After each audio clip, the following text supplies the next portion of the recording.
الحمد لله وكفى والصلاة والسلام على عباده الذين اصطفى أما بعد فقد قال النبي صلى الله عليه وسلم من لم يأخذ شاربه فليس منا أو كما قال عليه الصلاة والسلام صدق رسول الله صلى الله عليه وسلم۔ میرے معزز سامعین و ناظرین، پیارے پیغمبر صلی اللہ علیہ وسلم کی جو حدیث مبارکہ میں نے آپ کے سامنے تلاوت کی ہے، اس کے راوی حضرت زید ابن ارقم رضی اللہ تعالی عنہ ہیں۔ وہ فرماتے ہیں کہ پیارے پیغمبر صلی اللہ علیہ وسلم نے ارشاد فرمایا، من لم یأخذ شاربہ فلیس منا، کہ جس نے اپنی مونچھوں کو نہ تراشا وہ ہم میں سے نہیں۔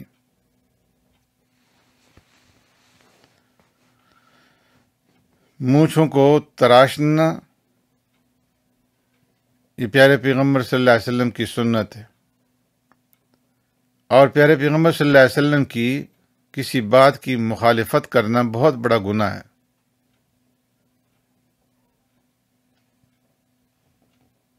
خوبصورتی، صحت اور عزت اسی کام میں ہے کہ جس کے کرنے کا حکم اللہ تبارک و تعالی نے اور اس کے پیارے حبیب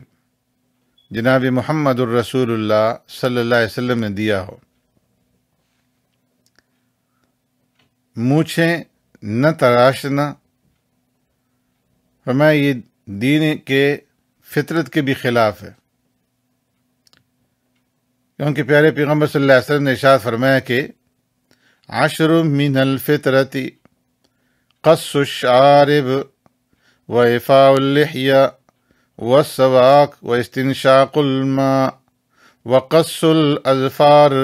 وغسل البراجم ونتف الإبط وحلق العانة وانتقاض الماء۔ قال زكريا قال مصعب ونسيت العاشرة إلا أن تكون المزمزة أو كما قال عليه الصلاة والسلام۔ فرمایا 10 خصلتیں فطرت میں سے ہیں جن کا لحاظ رکھنا ضروری ہے، اور ان 10 خصلتوں میں سے پہلا ہے مونچھیں تراشنا، داڑھی کو بڑھانا، مسواک کرنا، ناک کو پانی کے ذریعے سے صاف کرنا، ناخن کاٹنا، انگلیوں کے پورے اور جوڑ دھونا، بغل کے بال اکھیڑنا، زیر ناف بال صاف کرنا، پانی کے ساتھ استنجا کرنا۔ اور حدیث کے راوی زکریا فرماتے ہیں کہ میرے استاد مصعب نے فرمایا تھا کہ 10ویں خصلت میں بھول گیا، لیکن میرا خیال یہ ہے کہ وہ کلی کرنا ہوگی۔ شاہ ولی اللہ محدث دہلوی رحمۃ اللہ تعالی علیہ اس حدیث مبارکہ کی تشریح کے اندر حجت اللہ البالغہ کے اندر لکھتے ہیں کہ یہ 10 عملی باتیں جو دراصل طہارت اور نظافت کے باب سے تعلق رکھتی ہیں، یہ ملت حنفیہ کے مؤسس اور مورث حضرت ابراہیم خلیل اللہ علی نبینا علیہ الصلاۃ والسلام سے منقول ہیں، اور ابراہیمی طریقے پر چلنے والے حنفی امتوں میں عام طور سے ان کا رواج رہا ہے، اور ان پر ان کا عقیدہ بھی رہا ہے، اور زمانے تک وہ ان 10 خصلتوں کے اوپر اور ان خصلتوں کے اندر بیان کیے ہوئے اعمال کے اوپر پابندی کرتے رہے ہیں۔ اس لیے فرمایا کہ ان کو فطرت کہا گیا، اور یہ 10 چیزیں ملت حنفی کے شعائر میں داخل ہیں، اور فرمایا کہ ہر ملت کے لیے ضروری ہے کہ اس کے کچھ مقرر اور معلوم شعائر ہوں، اور وہ ایسے علانیہ ہوں جن سے اس ملت والوں کو پہچانا جا سکے، اور ان میں کوتاہی کرنے پر ان سے مواخذہ کیا جا سکے، تاکہ اس ملت کی فرما برداری اور نافرمانی احساس اور مشاہدہ کی گرفت میں آ سکیں۔ اور فرمائیں کہ یہ بھی قرین حکمت ہے کہ شاعر ایسی چیزیں ہوں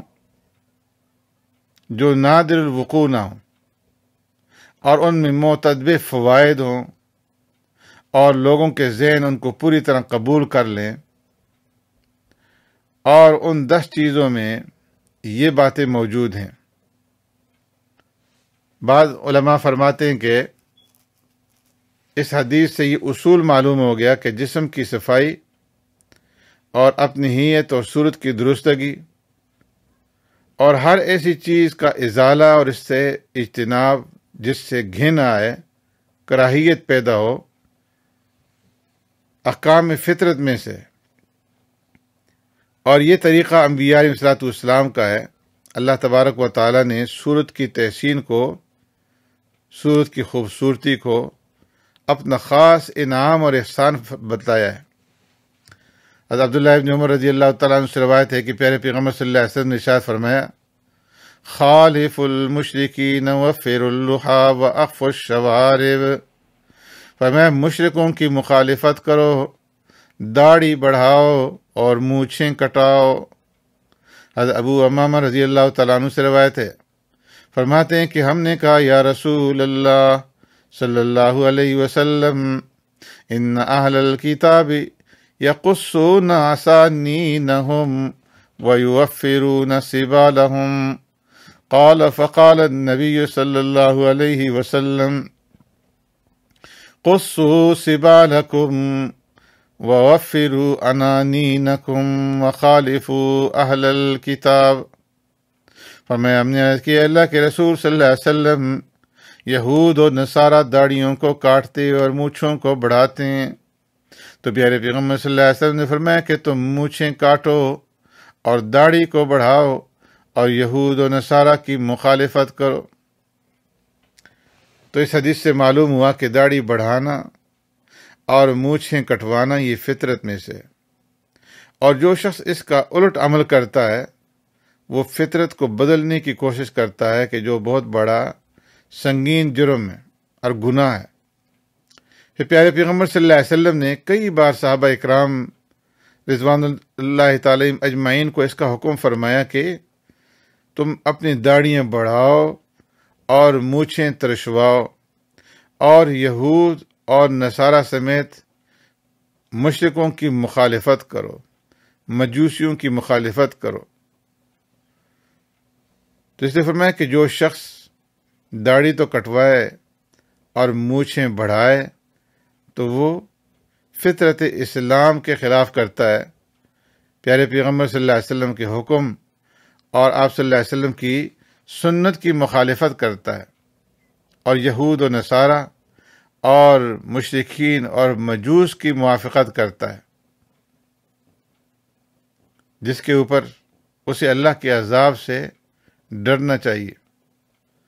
کہ یہ بغاوت اور نافرمانی کی نشانی ہے۔ اور جو انسان بغاوت اور نافرمانی اختیار کرتا ہے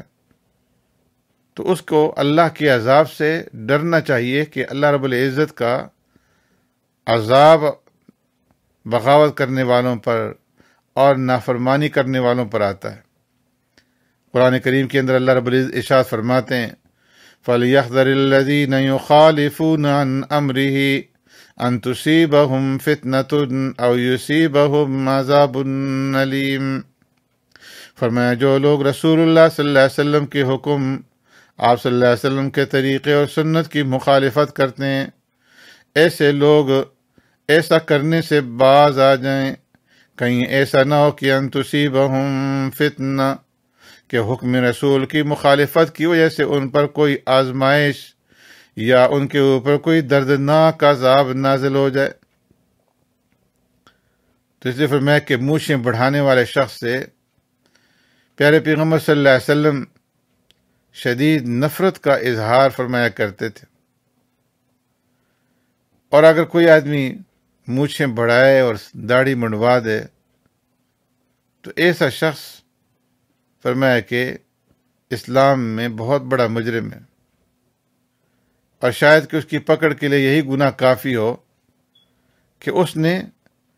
اہل دنیا کو راضی کرنے کی خاطر اللہ کے آخری پیغمبر جناب محمد الرسول اللہ صلی اللہ علیہ وسلم کی مخالفت کی۔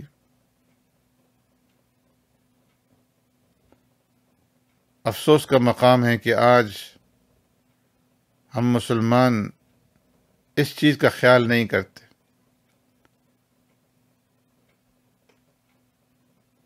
اکثر لوگ جو ہے داڑیاں منڈوا رہے ہیں، مونچھیں بڑھا رہے ہیں،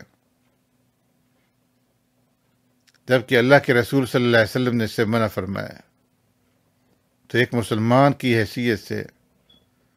ہمیں ہر چیز کے اوپر اللہ کے رسول صلی اللہ علیہ وسلم کی فرمان کو، اللہ کے حکم کو ترجیح دینی چاہیے۔ اس کے اندر کسی کی مخالفت کی پرواہ نہیں کرنی چاہیے۔ تو اللہ کے رسول صلی اللہ علیہ وسلم نے مونچھیں کٹوانے کا حکم دیا ہے، اور فرمایا کہ بڑی بڑی مونچھیں رکھنے کے اندر ضرر یہ ہے کہ مونچھوں کے اندر کھانے پینے کی چیزیں لگ جاتی ہیں، ناک سے نکلنے والی رطوبت کا راستہ بھی وہیں مونچھوں سے ہے، تو اس لیے صفائی نہیں رہتی۔ تو صفائی اور پاکیزگی کا تقاضا یہ ہے کہ مونچھیں زیادہ بڑی نہ ہونے پائیں اور ان کو ترشوا لیا جائے۔ اور مونچھیں کتروانے میں سنت طریقہ یہ ہے کہ کینچی کے ساتھ اس قدر باریک ترشوائی جائیں کہ کھال نظر آنے لگے۔ اس طرح سے مونچھیں بالکل صاف کرنے کو بعض علماء نے بدعت اور مکروہ کہا ہے، لیکن احناف کے نزدیک جائز۔ حضرت فاروق اعظم رضی اللہ تعالیٰ عنہ اپنے مونچھیں اس قدر کترواتے تھے کہ کھال کی سفیدی دکھائی دینے لگتی تھی، اور داڑھی اور مونچھوں کے درمیان کے بالوں کو بھی کترواتے تھے۔ حضرت انس رضی اللہ تعالیٰ عنہ سے روایت ہے کہ مونچھیں ترشوانے، ناخن لینے اور بغل اور زیر ناف کی صفائی کے سلسلے میں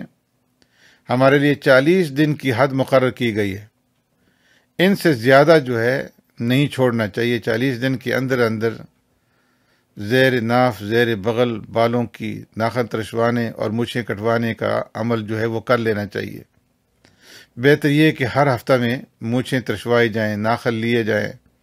زیر ناف اور زیر بغل بالوں کی صفائی کا اہتمام کیا جائے۔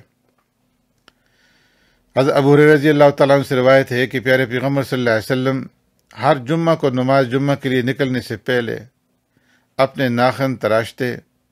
اور مونچھیں کترواتے تھے۔ تو اس لیے پیارے پیغمبر صلی اللہ علیہ وسلم کے اس حکم کو پورا کرتے ہوئے اس صفائی کے نظام کے اوپر عمل پیرا ہونا چاہیے، اور